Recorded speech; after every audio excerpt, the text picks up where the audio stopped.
How do you hold your knife and fork when you dine? Do you ever consider it a matter of cultural significance?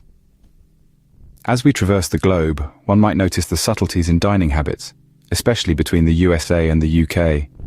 This seemingly mundane act of eating, in fact, holds intriguing cultural significance. Each nation has its unique style, its own unwritten rules around the dining table, each telling a tale of its own. It's more than just a habit. It's a cultural nuance that tells a story. To start with, observe the American style of dining, the zigzag or switch style. In this approach, the knife is wielded with the right hand to make the cut, while the fork is held by the left hand to steady the food. Once the cut is made, the knife is placed on the edge of the plate, and the fork is switched from the left to the right hand to bring the food to the mouth. Yes, you heard it right. The fork actually changes hands in the middle of the meal. This switcheroo is not an anomaly, but the norm across the vast expanse of the United States, from the sun-kissed beaches of California to the bustling metropolis of New York. It's a fascinating dance of hands, a unique choreography that is second nature to Americans. An interesting method, isn't it? But how does it compare to our friends across the pond? Now let's cross the Atlantic and delve into the British dining style, known as the continental or European style. The British, much like their European counterparts, have a distinctive approach to handling cutlery.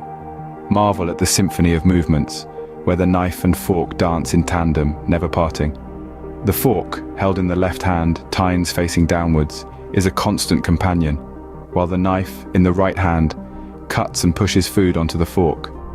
This method, often seen as more efficient, is deeply ingrained in the British dining culture, a common practice from the high-end eateries of London to the cosy kitchens of Yorkshire. It's a style that's been passed down through generations, a testament to tradition and etiquette. Quite different from the American style, wouldn't you agree?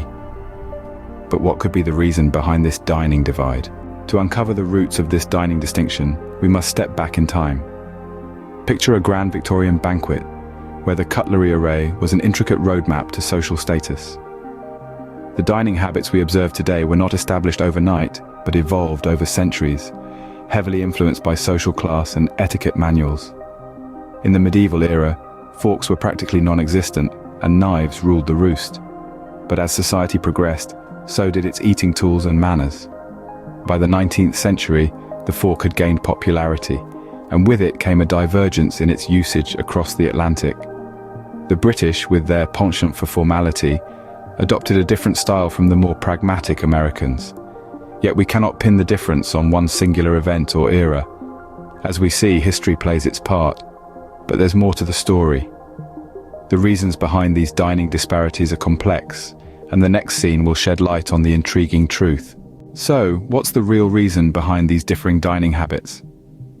The answer is a fascinating blend of historical and sociological factors. The American style, an emblem of efficiency, evolved from the need to simplify the eating process in the New World's fast-paced environment. On the other hand, the British style, with its emphasis on formality, reflects the UK's long-standing tradition of etiquette and decorum. Thus, the way we handle our knife and fork is more than mere habit. It's a reflection of our cultural roots. And so, a simple act of dining unfolds a tale of cultural divergence. So, next time you dine, remember, you're partaking in a cultural ritual. These everyday habits, as simple as holding a knife and fork, offer fascinating insights into our cultural differences.